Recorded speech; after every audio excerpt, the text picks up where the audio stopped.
10 ఏళ్లుగా కేంద్రంలో అధికారంలో కొనసాగుతున్న ఎన్డీఏలో మళ్లీ భాగస్వామి కావాలని మిమ్మల్ని కోరుతున్నాం అని కేంద్ర హోంమంత్రి అమిత్ షా తెలుగుదేశం పార్టీ అధినేత చంద్రబాబు వద్ద ప్రతిపాదించారు. అమిత్ షా ఆహ్వానం మేరకు చంద్రబాబు ఢిల్లీ వెళ్లి ఆయనతో చర్చలు జరిపారు.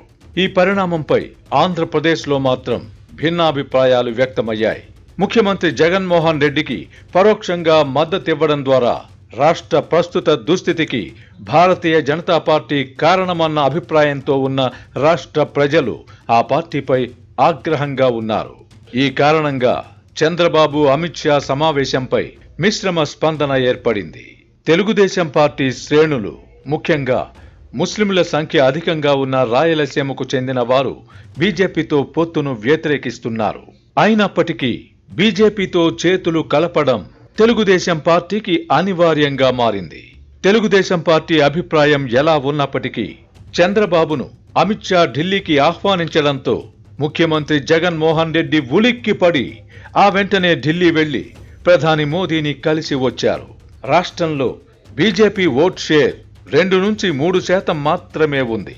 అయినా అధికార ప్రతిపక్షాలు ఆ పార్టీ కరుణా కటాక్షాల కోసం వెంపర్లాడటం వింతగా ఉన్నప్పటికీ అందుకు కారణం లేకపోలేదు.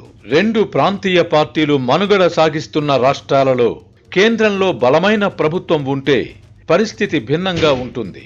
తమిళనాడులో ఒకప్పుడు ఎంజీఆర్, కరుణానిధి బలమైన నాయకులుగా ఉండేవారు. అప్పుడు కేంద్రంలో ఇందిరాగాంధీ అత్యంత శక్తివంతమైన ప్రధానిగా ఉండేవారు.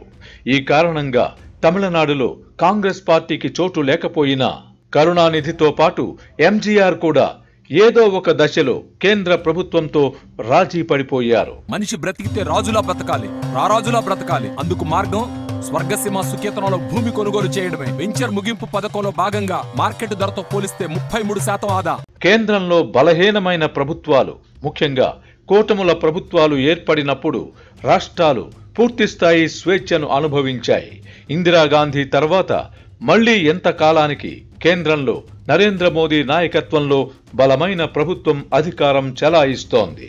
దీంతో ఆయా రాష్ట్రాలలో బలమైన నాయకులు అనుకున్నవారు సైతం మోదీ అధికారానికి తలవంచక తప్పని పరిస్థితి ఏర్పడింది. కేంద్రంతో రాజీ పడని తమిళనాడులోని స్టాలిన్ ప్రభుత్వం ఎన్ని ఇబ్బందులు పడుతున్నదో చూస్తున్నాం. ఆ ప్రభుత్వంలోని 2 మంత్రులు జైలుకే పరిమితమయ్యారు. ఢిల్లీ ముఖ్యమంత్రి కేజ్రీవాల్ పరిస్థితి కూడా చూస్తున్నాం. ఉప ముఖ్యమంత్రి మనీష్ సిసోడియా ఏడాదిగా జైలుకే పరిమితమయ్యారు. మరో మంత్రి కూడా తిహార్ జైల్లోనే ఉన్నారు.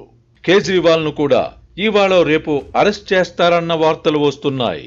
అంతేకాదు, అధికారం కోల్పోతే ప్రాంతీయ పార్టీల మనుగడ కూడా ప్రశ్నార్థకమవుతుంది. అవధులు లేని అధికారం చెలాయించడానికి అలవాటు పడిన ప్రాంతీయ పార్టీల నాయకులు ప్రతిపక్షంలో ఉండలేకపోతున్నారు.